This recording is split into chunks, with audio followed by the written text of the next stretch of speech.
Welcome, everyone. Welcome back to podcast number 6. My name is Raisa, and I talk about Muslim glory. I forgot to say the title of my podcast in my last introduction. Whoops. Anyways, I talk about Muslim glory, which means I talk about the impressive history of Muslims around the world, not just contributions to like science or, like technology, all of that, but also how they moved around on the world and how they made friendships with everyone, how they spread their wealth, spread their knowledge and made friendship. I think it's just like the most wholesome thing about history is, I think, Muslim history. So welcome. And today we're going to talk about the American natives, the Native Americans who converted to Islam. And this topic, I discussed it during the last podcast. I'm going to discuss it again today. I need to not talk too close to the mic. And so the topics that we have left, because last time went too fast, I talked too much. Okay. Anyways, this time we're going to talk about the Muslims in America. Just to give you a little recap, I'm going to talk about, is it possible that Native Americans were Muslim before the Europeans arrived? We're going to talk about why does nobody talk about that? We're going to talk about why does it make sense for Muslims and the natives to have intertwined? Like, why did they become this community of, two groups of people who had a perfect match? I'm going to tell you about that. We're going to talk about some irrefutable proofs. I hope I can do this in 30 minutes because I'm tired. Like, I feel like I'm sweating. It's really hot here. Okay, anyways. We're going to start with Muslims in Americas. Okay, basically, I assume you watched the 2 previous podcasts. You already know that Muslims arrived in the Americas before Christopher Columbus did. And if you didn't know that, they need to watch it. Okay, I also posted 10 clips about it on my Instagram. And it is a topic that got like 4 million views because it was so interesting to all of you, I guess. I thought it was really interesting. I researched this topic for like 4 weeks straight because I was just so intrigued. I was like, whoa. I mean, if I could, I'd spend an entire year on it. Okay. And like my favorite part of like Muslims reaching the Americas before Columbus did is the part where they got in touch with the natives and they became great friends.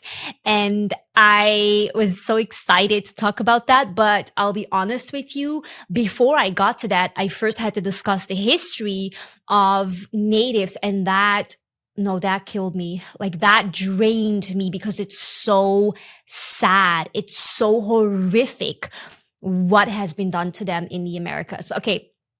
Anyways, we're going to improve the atmosphere because we're going to talk about the Muslims and the Indigenous people. And that is not sad anymore. Okay. That is happy. Okay. What did I talk about? Okay, so you already know the Muslims were there. I mean, there's people like Ibn Said Ibn Aswad who went there. The books by al-Masudi, al-Idrisi, they talk about it. There's many more historians and stories of Abu Bakr II from the Mali Empire who went there. So many different people have confirmed this. It's professors from Yale, NYU, Harvard, multiple professors at Harvard. A lot of them have passed since though, but like one of these professors is still alive. McHale from Yale, for example, he still talks about it.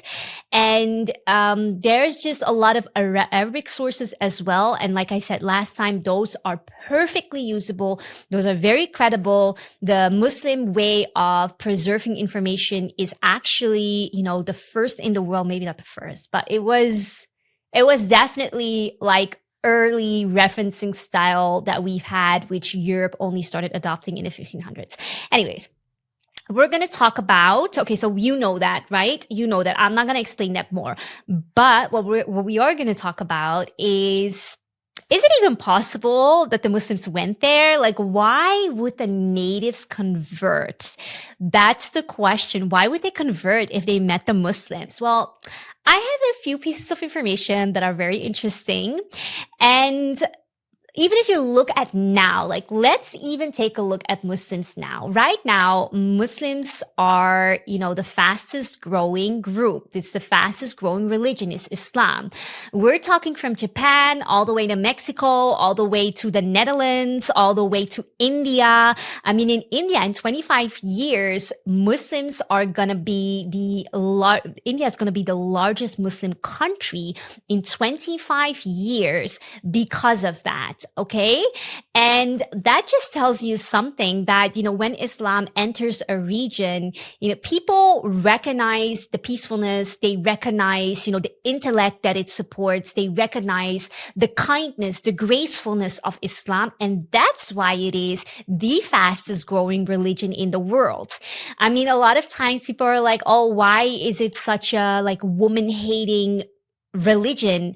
Why is it a religion that doesn't respect women? Well, women are the ones who are reverting the most. So that doesn't make sense. When people say things about Islam not being women friendly, it doesn't make sense because the people who are reverting are mostly women.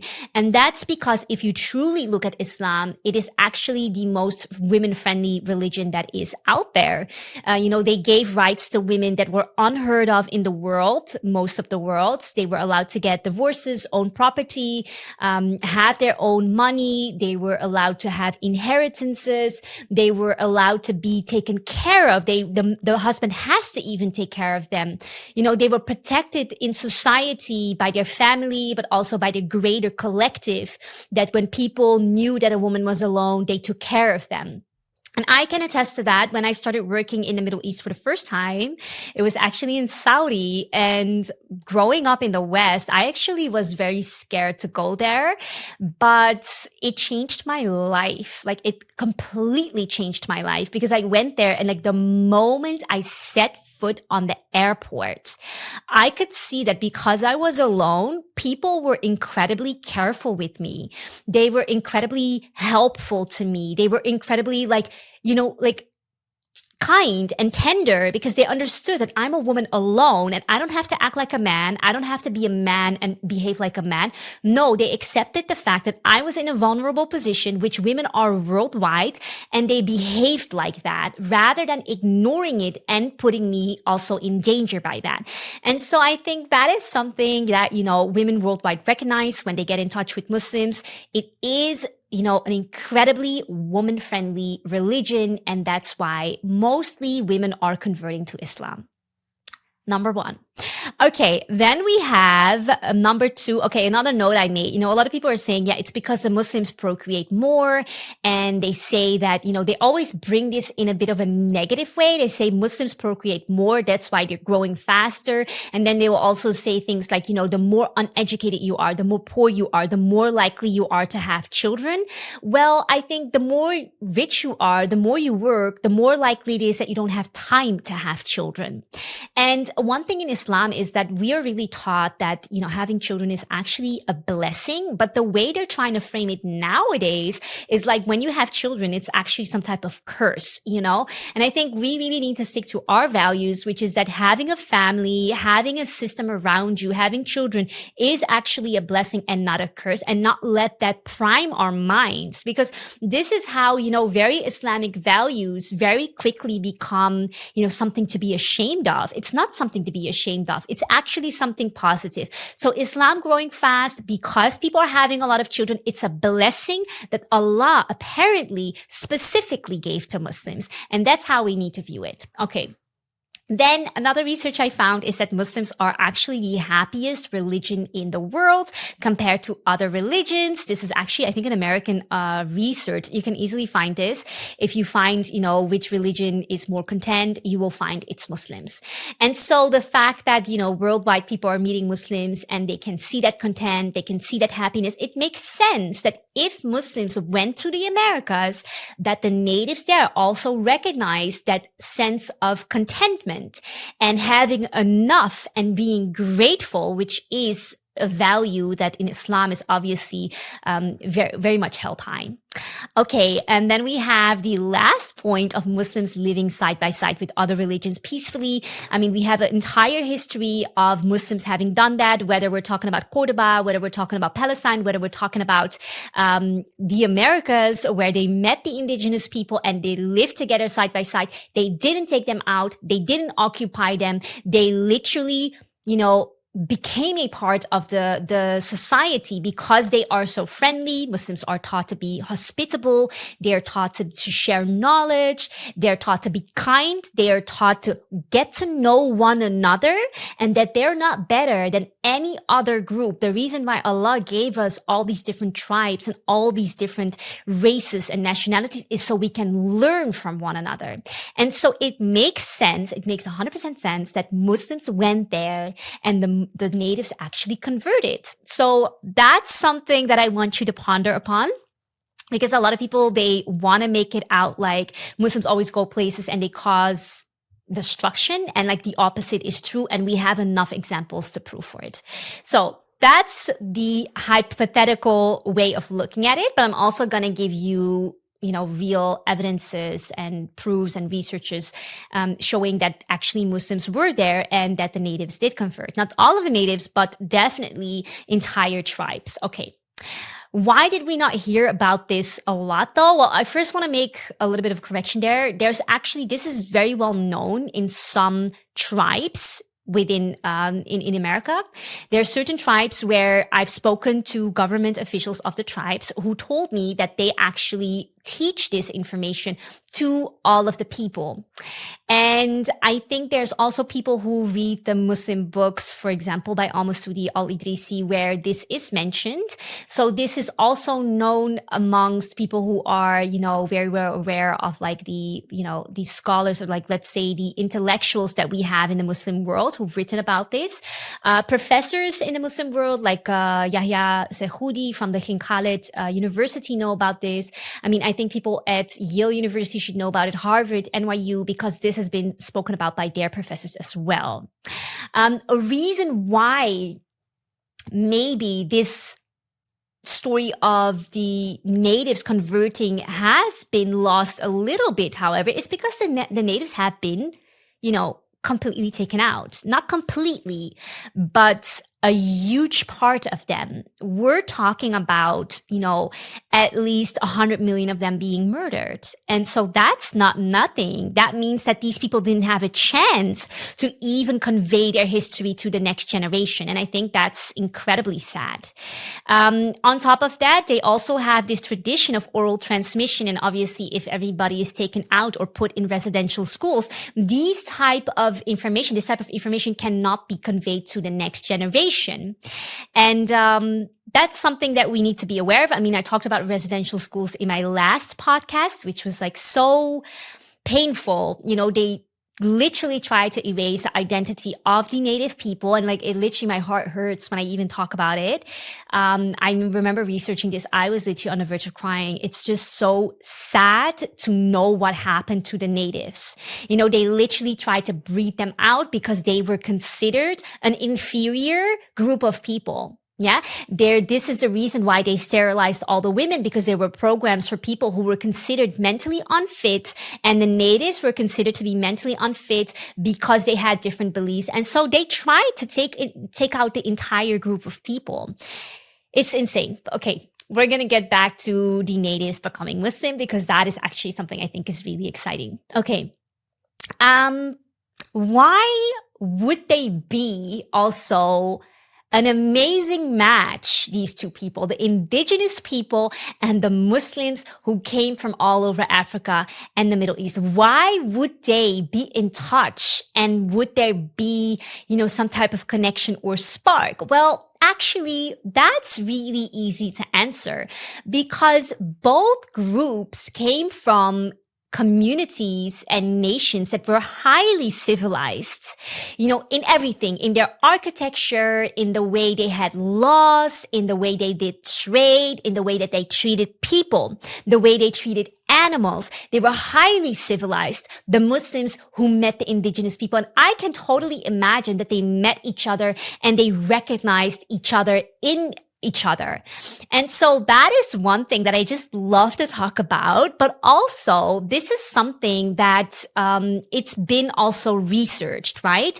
Like, is there a way that, these people are actually sharing common, values? And there's things that are definitely common values, I would say. Like, for example, being a teacher in both communities, in both groups, is actually a highly regarded profession, whereas in other communities, like let's say America or Europe, this is not, it's a very low status type of job. So that's one thing. The protection of the land and the animals is both in Islam, the way that we treat animals. I mean, we literally say in Islam that your animal tells Allah every day whether you treated them well or not.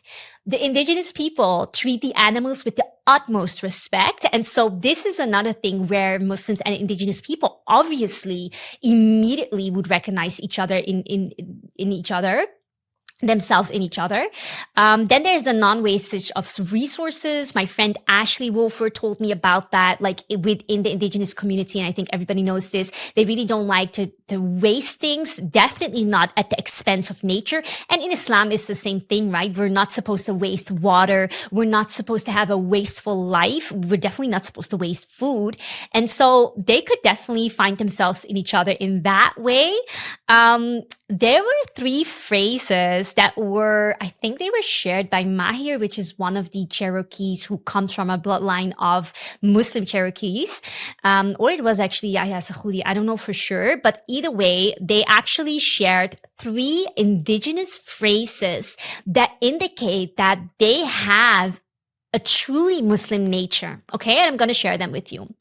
The first one is, our belief is that the Great Spirit has created all things, not just mankind, but animals, all plants, all rocks, all on earth and amongst the stars with true soul. For us, all life is holy, all of nature is within us, and we are all part of nature.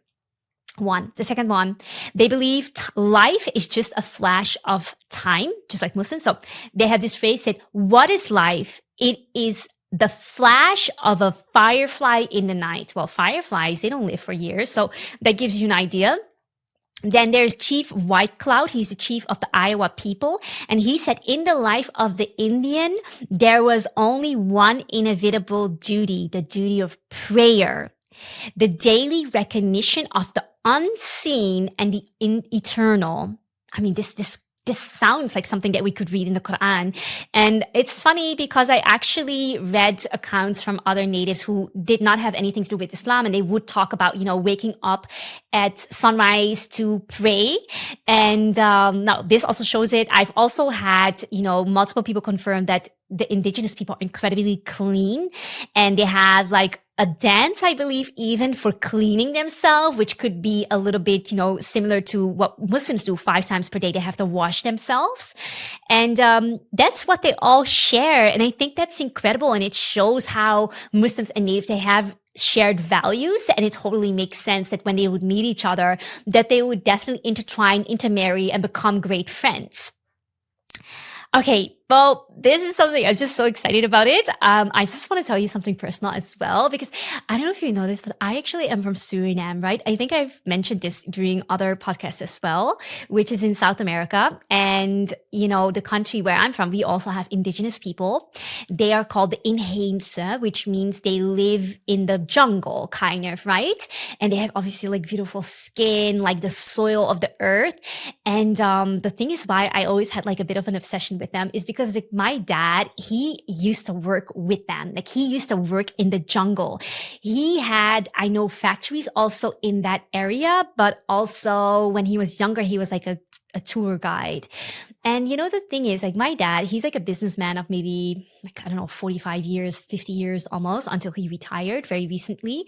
And my dad always talked with the utmost respect about the natives. And the thing is, like my dad is a businessman who can be very like pessimistic about the nature of people, because I think when you are in business, that people can be terrible. And so, but I clearly remember the way my dad would speak about them. it's probably the reason why I also feel this way, because he always talked about them being like the most amazing people, the most kind people, the most respectable people and graceful people. And that's why when I was younger, like I was always so excited when he would go to Suriname because we lived in the Netherlands, and I would always ask him questions like, did you go to the indigenous people and did you see them? I would always ask like, did you give me any gifts from them? Because I always wanted to have things from them. And that's why I was so excited. Like when I learned this, I don't think I could sleep. When I first learned about this, like I literally couldn't sleep at night because I was so excited about this information. Okay, anyways, then we have the irrefutable proofs, and there's some politicians who have written about this, spoken about this. One of them is Thomas Jefferson. He was a president of the US, and he wasn't a great person. Like he was pretty terrible towards the natives as well, but there were parts of them that he really respected. And I think he is one of these presidents that actually knew that there were Muslims amongst the natives. The reason why is because he did a very, elaborate study, not just in the US, but also in North Africa to find out the origins of the language of the natives. And so it's very peculiar that he started looking for these origins in North Africa. And so he had a lot of evidence gathered, but they actually stole it. And I think probably the government stole it because they didn't want him to have it. And so that was something that I thought was like super cool. And I think there's something that, okay, look, I cannot talk about it now. It will come later, but there's another thing I want to talk about. Is it here already?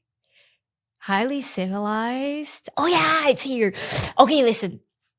Thomas Jefferson, he based the American system, the federal system, on what he learned from the natives. Okay? So he looked at how the natives were organized, how they were with laws, how they were with treating people. And he took the inspiration from them, and he said he created the federal system based on the wisdom and the knowledge of the First Nations. I want to say it right. First Nations. Okay. And I think that's amazing. And it's really similar to Muslims because Muslim law, Sharia law, was actually implemented in France. For example, Napoleon, he took the laws that we had in the Muslim lands and he made the civic code in France based on Sharia law. I mean, we have King Charles, who spoke very positively in his Oxford speech about Sharia law, advising everybody to look into it because it's based on equity and compassion. I mean, what do I need to say more? Like, I have so much to say, but at the same time, I'm like, I don't want to even say anything. Like, it's done. Okay. Like, this information. Go read, go educate yourself. Like, this is amazing. Okay. I don't need to explain anything anymore, but I'm going to explain everything because I love explaining it. Okay. Anyways, that I thought was very interesting. Thomas Jefferson, there was also this idea that he might be Muslim. Like, he was very secretive about his religious beliefs, but he was very positive about Muslims and like the values of Muslims. And he had his own Quran as well. Juicy, very juicy. Okay, anyways. So this is something I read also in the book by Barry Fell, who was a Harvard professor. And I don't know, I just thought it was amazing. Okay. We're already at the point where I'm talking about the irrefutable proofs, right? I already said that. Okay, yeah, I think I said that. Anyways, then we're going to go to Alan McHale, and he's actually the Yale professor who I mentioned a lot during not my previous podcast, like 2 podcasts ago. And basically, he said that, obviously the Spaniards went there to the Americas. They went there. They arrived in South America, in the Caribbean. Anyways, we know that the Portuguese went there, but also the Brits went there. So we know from the Spaniards, for example, the son of Christopher Columbus, he admit that, the people they encountered there who had, clothes on that made them look like Moors. We had other people like Cortez who said, they looked like he saw more than, I think, 400 mosques. We had Rodrigo de Triana who went there and he converted to Islam. They all went to the Americas. All of them said, Islam is there. But the Brits also went there. And look, these people knew what they were talking about, okay? Because these people were traveling the world to rob places. You already know that. I explained it last time. They weren't navigators. They weren't explorers. They were robbers. And so they were going around the world to rob all these places. And so they knew what Muslims looked like, okay? They knew how they behaved. They knew what their mosques looked like. So when they went to the Americas, you're going to tell me that they saw all these things that they described as mosques, people who wore hijab, they heard adhan, and they were like confused. They were not like thinking, okay, these are Muslims. They knew what Muslims were like, okay? So that's my little rant, because some people say like, oh no, he saw actually temples by the indigenous people and they confused it with mosques. Sweetie, they were robbing all types of places, getting in touch with the Muslims who they were so afraid of. They knew who Muslims were, and they knew that there were Muslims there. Okay, that was my little rant. Then we also have Barry Fell, and Barry Fell is a Harvard professor. I've mentioned him a million times. He basically mentions that when the colonizers, the occupiers arrived, there were more than 500 places that were named after Muslim places, okay? For example, Mecca, there was Medina, obviously in New York, Hazen, North Dakota. Ohio has a Medina. There's Mohammed in Illinois, Mona in Utah, Arva in Ontario, Canada. Okay, listen. Some people try to debunk this and they're like, oh no, they named these places after Muslim places because they had such good relations with them. They're lying, okay? They didn't name a place Mohammed in Illinois because they had good relations with the Muslims. The Spaniards just had a huge war with the Muslims. The Brits definitely didn't have good relationships with the Muslims. None of them had good relationships with the Muslims. They only had been afraid of them, beaten down by them. They were not going to go to the US and then like name all these places after Muhammad and like all of these things. Like it doesn't happen. So that's a lie. And all of these places, you can find them yourself. But also, okay, this is one thing I had to say because one of my followers, he has 9 kids and he wanted me to mention a specific thing. I couldn't mention it last time because I didn't have it written down, but Tallahassee, I promised him I would mention it specifically for his kids. Tallahassee, what does it mean? It means Allah will deliver you something in the future, which is also a place in the US named after, an Arabic sentence, I guess. It's a word. And so, yeah, that's also proof that Muslims were there. Okay. But then Barry Fell didn't just stop there. He has so much evidence, like the thing I told you about Thomas Jefferson, that's his book, okay? He also had this other thing, which is the names of the Indian tribes, because he basically said that many of them had Arabic and Islamic roots, like Anasazi, Apache, Arawak. Arawak is basically, I think the W is supposed to be a B, and it's supposed to be Arabic. Okay, so anyways, Arikana, Shafin, Cherokee, Cree, Hoko, Kam, Hupa, Hopi, Maka, Mihagan, Mohawk, Nasa, Zulu, and Zuni were all, Zuni makes sense, Muslim-inspired names of the tribes, okay? I mean, that really gets to what we're discussing today. The tribes were named after Muslim words, Arabic words, okay? So yeah. Oh my God, we're already at the end. I have so much to say still. Okay, anyways, I'm gonna quickly say it. Okay, we're getting at something that I think is so cool. Okay, listen. In Canada, when they were trying to erase the Indigenous identity, they wanted them to learn the Bible, obviously. Do you know in which language they were teaching the Indigenous people, the tribe specifically Cree, and also another tribe called Algonquin? They were teaching them the Bible in Arabic, okay?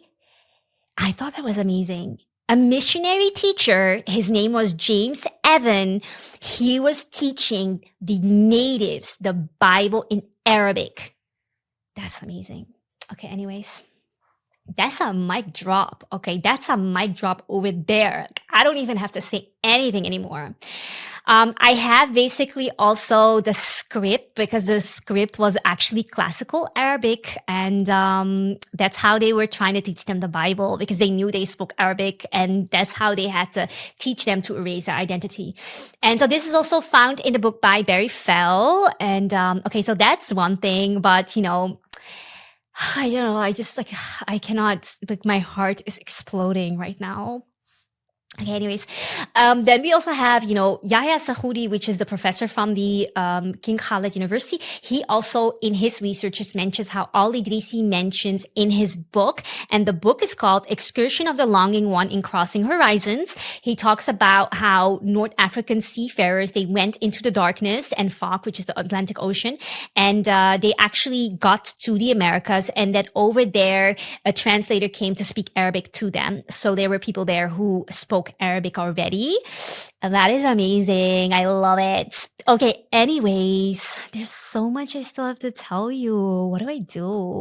Oh my God, we have to do like 3 episodes. I guess we have to do 3 episodes. Okay, anyways, guys, this was the second podcast. I was supposed to tell you more, but it went so quickly because I was talking too much.